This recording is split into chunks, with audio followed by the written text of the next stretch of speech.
Global mood. अच्छा, Asian pack आपकी screen पर है। जैसा गिफ्ट निफ्टी इंडिकेट कर रहा था पस्त से संकेत हैं, वैसे ही लार्जली मिला जुला एशिया पस्ती नजर आएगा। एशिया में एक इंपॉर्टेंट संकेत आना है चाइना का जीडीपी। चाइना का जीडीपी नहीं, चाइना का रिटेल सेल्स, अनएम्प्लॉयमेंट रेट, ये सब कुछ अपडेट्स, इकोनॉमी रिलेटेड काफी सारा डेटा आना है।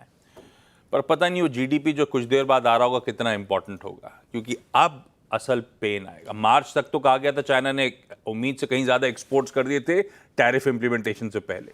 तो देखते हैं वो जीडीपी, लेकिन इंपॉर्टेंट होगा आगे की कमेंट्री और आगे का आउटलुक। खैर, ये तो एशिया की हाल है। एशिया क्यों पस ट्रेड कर रहा है? क्योंकि ऐसे ही हैंडओवर ओवरनाइट यूएस से मिलने को मिला। यूएस का सेशन कल का प्लीज स्क्रीन पे रखिएगा। कल तीनों अपन जब क्लोज हो रहे थे ना, तो फ्लैट से 1/4% फ्यूचर्स ऊपर थे। एक्चुअल सेशन में फ्लैट से 1/3% का दबाव देखने को मिला। और ऐसा नहीं है, शुरुआत में डाउ मजबूत था। एक समय ये डाउ इंट्राडे जो स्क्रीन पर रखा था रखिएगा, 260-270 अंकों की मजबूती थी। एक समय 2/3% ऊपर ट्रेड कर रहा था, फाइनली 1/3% नीचे जाके बंद हुआ। तो ऊपर से मामला थोड़ा सा ठंडा पड़ता हुआ नजर आया, पर फिर भी एक कह लीजिए शांत, रिलेटिवली म्यूटेड सा सेशन था। ट्रम्प साहब की टैरिफ्स के बाद बहुत एक्सट्रीम वॉलेटिलिटी यूएस के बाजारों में आई है, उठापटक देखने को मिली है। तो उस लिहाज से कह सकते हैं कल एक कंसोलिडेशन का दिन था।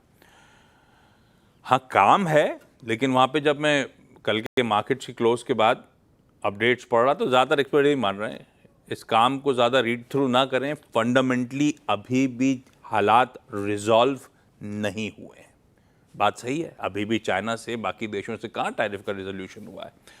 तो फिलहाल तो काम है, उस कामनेस के चलते, कंसोलिडेशन के चलते एशिया और अपना गिफ्ट निफ्टी भी कंसोलिडेशन के मूड में आपको नजर आएगा। हाँ, वो जो टैरिफ रिलेटेड अपडेट्स हैं वो बता देता हूं। 2 चीजें हैं।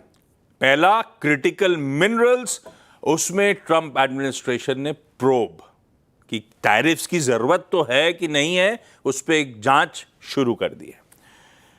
270 दिनों में वो रिपोर्ट आएगी। 270 दिन मतलब कहने के लिए हो गए 9 महीने में वो रिपोर्ट आएगी। और ये यूएस करीब 15 क्रिटिकल मिनरल्स इंपोर्ट करता है, जिसमें से 70% चाइना से आते हैं। ये उस पर अब टैरिफ लगाने की बात कर रहे हैं। हालांकि चाइना ने तो वैसे ही सस्पेंड कर दिया था क्रिटिकल मिनरल्स यूएस को देना इन टैरिफ वॉर्स के बीच में। खैर, और दूसरी अपडेट है कि फार्मा और सेमीकंडक्टर पे हमारा प्रोब जो है, हमारी जांच जो है इस समय चल रही है। ये टैरिफ रिलेटेड अपडेट है, कोई ऐसा कोई फ्रेश डेवलपमेंट नहीं है अपने पास। बस क्रिटिकल मिनरल्स में हम जांच शुरू करेंगे, प्रोब करेंगे, ये बात करी गई। यूएस के फ्यूचर्स डायरेक्टर साहब ने दिखाए कल, तो रिलेटिव कामनेस के साथ सेशन की समाप्ति हो गई। यूएस के फ्यूचर्स दबाव में है, 0.5% से 1.5% की कमजोरी है। 1.5% नैस्डैक गिरा हुआ है। और नैस्डैक गिरा हुआ है क्योंकि उसका एक तगड़ा हैवीवेट कंपोनेंट एनवीडिया, उसके आफ्टर मार्केट आज स्टॉक में पिटाई हो गई। मेरे ख्याल से लास्ट देखा था तो आफ्टर आज में 6-7% एनवीडिया का स्टॉक गिर के कामकाज कर रहा था। दरअसल वो कह रहे हैं क्वार्टरली चार्ज लेंगे हम अपने नतीजों में $5.5 बिलियन का। H2O ग्राफिक्स जो है, H2O ग्राफिक्स प्रोसेसिंग यूनिट जो हम चाइना और अन्य देशों को इंपोर्ट करते हैं, उसके एवज में ये चार्ज लेना पड़ेगा हमको।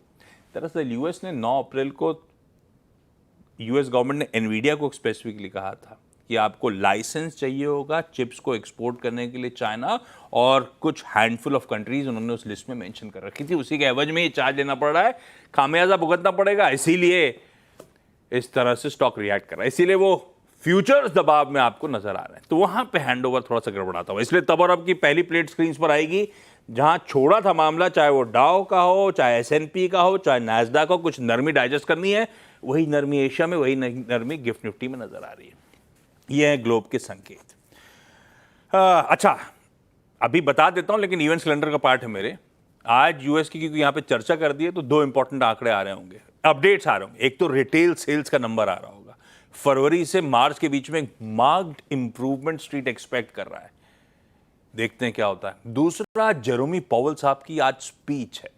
हालांकि पिछली स्पीच 1-1.5 हफ्ते पहले दी थी, तब भी ये टैरिफ की अनसर्टेनिटी चली रही थी, और अभी भी वैसी अनसर्टेनिटी, पता नहीं क्या बोल रहे होंगे, लेकिन फिर भी उनकी आज एक स्पीच शाम को लाइंड अप है, अपने समय अनुसार देर रात वो स्पीच होनी है।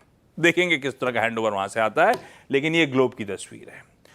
मूड माहौल बता दिया मैंने आपको। वीरू के पास चला जाए समझने के लिए कि अब ऐसे में हमारा गेम प्लान क्या होगा? निफ्टी में 2 पावरफुल सेशंस के बाद समीकरण बैठ कैसे रहे? वो एफआई